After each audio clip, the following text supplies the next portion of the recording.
नमस्कार मित्रों हो। आज हम कक्षा 11वीं हिंदी का छठा पद्य पाठ स्वागत है यह पढ़ने वाले हैं जिनके कवि है श्याम दानेश्वर जी। तो इस पद्य में कवि उन लोगों का स्वागत करना चाहते हैं जो हमारे देश से गुलाम बनाकर विदेशों में ले गए थे। वही लोग आज मॉरिशस की धरती पर, जिसे लघु भारत का प्रांगण कहा जाता है, इस मॉरिशस की धरती पर आ रहे हैं जो सदियों से एक दूसरे से बिछड़े हुए थे। वह आज एक जगह पर मिल रहे हैं। वह एक जगह पर आ रहे हैं। अपने जो कई सदियों से बिछड़े हुए रिश्तेदार थे उन्हें वो आज वहाँ पर मिल रहे हैं। तो उनका स्वागत वह करना चाहते हैं। तो हम इस पद्य पाठ को पढ़ने से पहले कवि का परिचय, उनकी प्रमुख कृतियाँ, काव्य प्रकार और काव्य परिचय कर लेते हैं। तो कृपया आप सभी छात्र अपने अपने किताबें निकालें और पेज नंबर 34 और 35 देखें और वहाँ पर ध्यान दें। ठीक है, आगे देखिए। कवि का परिचय। श्याम दानेश्वर जी का जन्म फरवरी 1943 में हुआ। शिक्षा प्राप्त करने के पश्चात आप हिंदी अध्यापक के रूप में कार्यरत रहे। हिंदी के प्रति लगाव होने के कारण साहित्य रचना में रुचि जागृत हुई। तो श्याम दानेश्वर जी का जन्म फरवरी 1943 में हुआ। उन्होंने शिक्षा प्राप्त करने के पश्चात हिंदी अध्यापक रहे। हिंदी के प्रति लगाव होने के कारण उन्हें हिंदी साहित्य के रचना में बहुत ही रुचि जागृत हुई। प्रवासी साहित्य में मॉरिशस के कवि के रूप में आपकी पहचान बनी। जो प्रवासी साहित्य थे वहाँ पर उनके मॉरिशस के कवि के रूप में उनकी पहचान बनी। अपने परिजनों से विछोह का दुख, गुलामी का दंश और पीड़ा आपके काव्य में पूरी संवेदना के साथ उभरी है। जो उन्होंने जो भी काव्य लिखे हैं प्रवासी भारतीय साहित्य में, मॉरिशस के काव्य में जो भी लिखे हैं रचना में, तो वहाँ पर अपने परिजनों से बिछड़ने का दुख, साथ ही गुलामी का दंश और पीड़ा, वहाँ पर उनकी संवेदना पूरी तरह से उभर कर सामने आई है। यथार्थ अंकन के साथ भविष्य के प्रति आशावादिता आपके काव्य की विशेषता है। तो यथार्थ के अंकन के साथ साथ वो आने वाले भविष्य, उसके प्रति आशावादिता हमेशा रहते थे। यही उनकी काव्य की विशेषता है।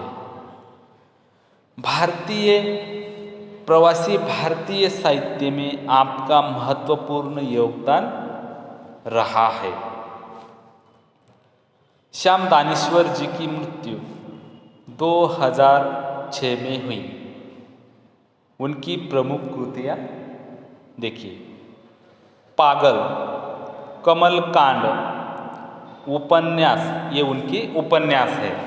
पागल, कमल कांड ये उनके उपन्यास संग्रह है। काव्य संग्रह आदि उनकी रचनाएं हैं। आगे देखिए, काव्य प्रकार। विदेशों में बसे भारतीयों द्वारा हिंदी में रचा गया साहित्य प्रवासी भारतीय हिंदी साहित्य कहलाता है। जो विदेशों में बस चुके हैं,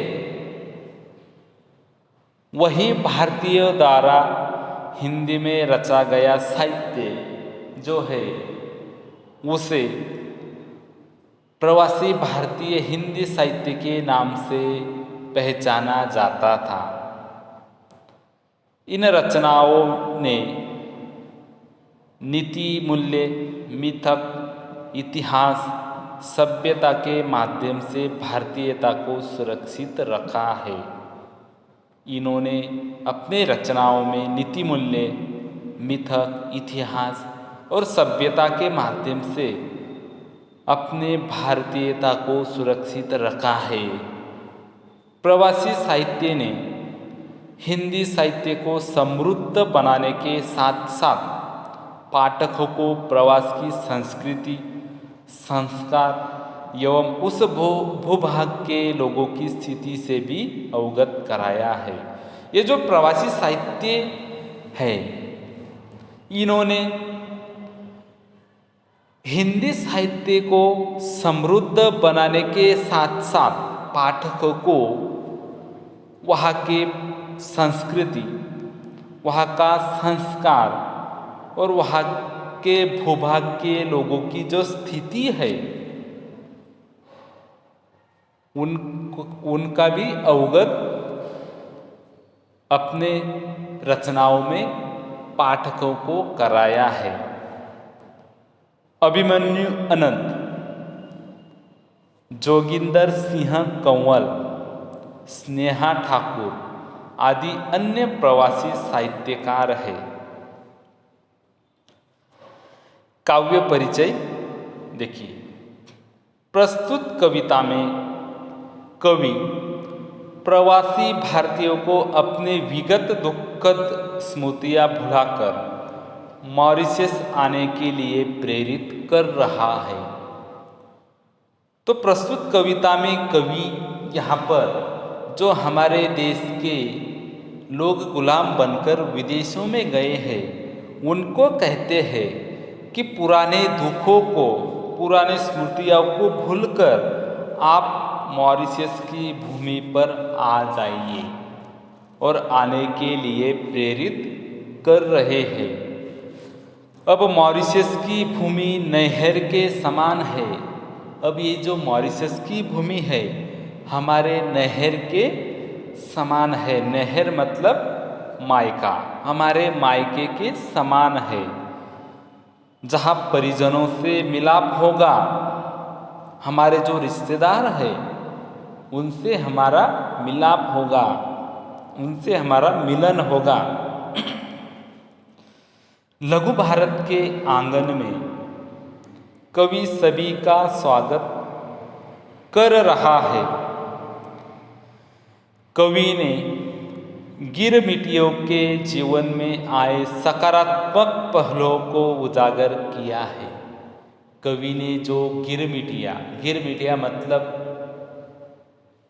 पुराने शासन काल में, जो अंग्रेजों के काल में हमारे भारत के लोगों को अनुबंध के सिद्धांत पर किसी करार के साथ अनुबंध सिद्धांत पर फिजी, सूरीनाम, मॉरिशस, सेशल्स आदि देशों में मजदूर बनाकर अनुबंध पर ले जाते थे। उन्हें गिरमिटिया कहते थे। तो कवि ने यहाँ पर गिरमिटियों के जीवन में आए सकारात्मक पहलुओं को उजागर किया है।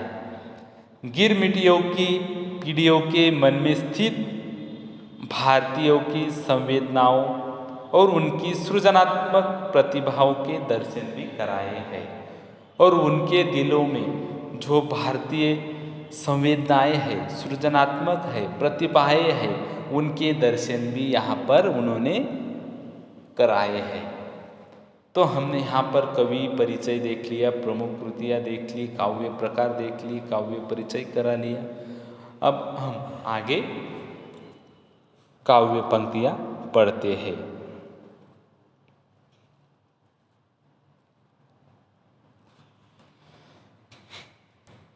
स्वागत है, स्वागत स्वागत स्वागत है। आओ आओ आओ ओ मेरे भाइयों, बिखरे हुए मेरे परम दोस्तों, आप सबों का सप्रेम स्वागत है। एक ही माँ के बालक है हम और अनेक देशों में बिखरे हैं। आज मिलन हमारा हो रहा है कई युगों के बाद। तुम सब मॉरिशस की भूमि पर पधार रहे हो आज। स्वागत है, स्वागत स्वागत स्वागत है। तो यहाँ पर इस पंक्तियों में कवि कहते हैं, हे मेरे देशवासियों, मेरे भाइयों, आओ, तुम सबका स्वागत है यहाँ पर।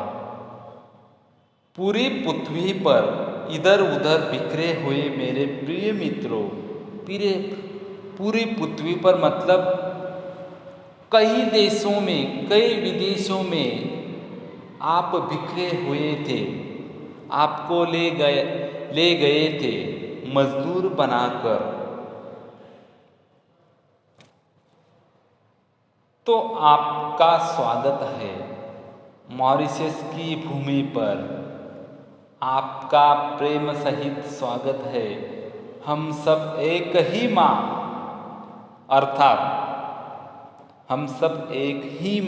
अर्थात भारत माता की संतान है। हम सब भारत माता के सपूत है। समय के चक्र ने हमें अनेक देशों में बिखरा दिया है। तुम सब मॉरिशस की धरती पर पधार रहे हो। जो समय का चक्र आया था, उन्होंने हमें पूरी पृथ्वी पर बिखरा दिए थे। हर जगह पर हम बिखर चुके थे, लेकिन आज हम मॉरिशस की धरती पर पधार रहे हैं। अनेक युगों के बाद आज हम सब भाइयों का मिलन हो रहा है। तुम सबका स्वागत है। आज कई सदियों से, कई युगों से हम बिखर चुके थे, बिखरे पड़े हुए थे पूरे पृथ्वी पर। तो आज कई युगों के बाद आज हम सब भाइयों का मिलन हो रहा है। आज हम अपने परिजनों को यहाँ पर मिल पाएंगे। हमारा मिलन यहाँ पर हो रहा है। तुम सबका स्वागत है, स्वागत है। आगे कवि देखिए, आगे की पंक्तियाँ। हम सब जहाजिया भाई ठहरे। कोई इस जहाज पर चढ़ा था तो कोई उस जहाज पर, और जब जहाज पानी में बहने लगे तो एक ही देश में नहीं पाए गए। लंगर पड़ा जब समुद्र तट पर, हक्का बक्का ताकने लगे। अरे कहाँ आ गए हम इतनी दूर, अरे मेरे भाई भतीजे कहाँ है। इस जहाज में जगह नहीं थी, फिर उस जहाज पर तो चढ़े थे। स्वागत है, स्वागत स्वागत स्वागत है।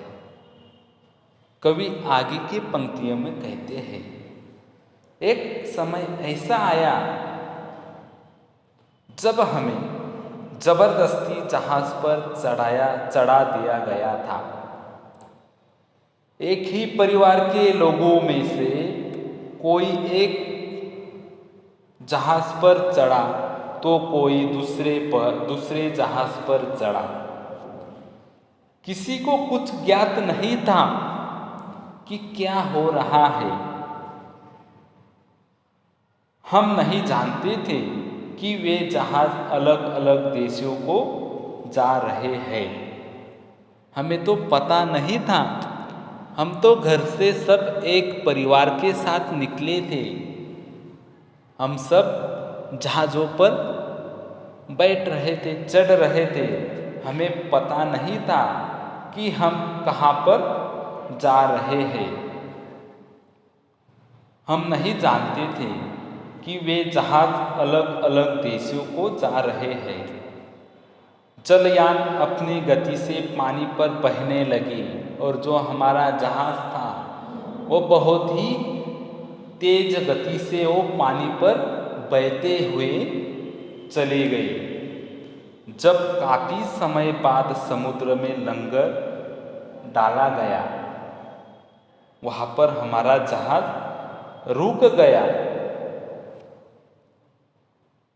तो स्वयं को अपने घर से बहुत दूर एक नई भूमि पर पाकर सब हक्के बक्के रह गए। और जब हमने देखा, जब हमारा जहाज वहां पर रुक गया, बहुत समय के बाद हमारा जहाज रुका, हमने देखा कि हम नई भूमि पर आए हैं। तो वहां पर देखकर सभी हक्के बक्के रह गए। हमने पाया कि हमारे सब साथी, सब परिजन एक दूसरे से बिछड़ चुके हैं। जो हमारे परिजन है, हमारे रिश्तेदार है, हमारे परिवार के लोग हैं, हम घर से तो साथ ही में निकले थे, लेकिन यहाँ पर जब हमने देखा तो वो सब हमसे बिछड़ चुके थे। हमें लग रहा था कि वो भी हमारे ही साथ आएंगे, लेकिन यहाँ आकर देखते हैं तो वो हमसे बिछड़ चुके थे। हमें अलग अलग देशों में भेज दिया गया। यह तो हमने देखा था कि एक जहाज पूरा भर जाने के बाद हमारे सामने ही लोगों को दूसरे जहाज पर चढ़ाया गया था। तो हमने जब वहाँ पर देखे, हमारी जहाज रुकी और हमने देखे कि हमारे रिश्तेदार, हमारे परिजन, हमारे परिवार के लोग वहाँ पर मौजूद नहीं थे। हम उनसे बहुत दूर यहाँ पर निकल आए थे। हम उन्हें देख नहीं पा रहे थे। तब हमने सोचा कि एक जहाज भर जाने के बाद वह तो दूसरी जहाज़ों में बैठ रहे थे, चढ़ रहे थे, लेकिन यहाँ देखते हैं कि हम अकेले ही यहाँ पर आ गए हैं।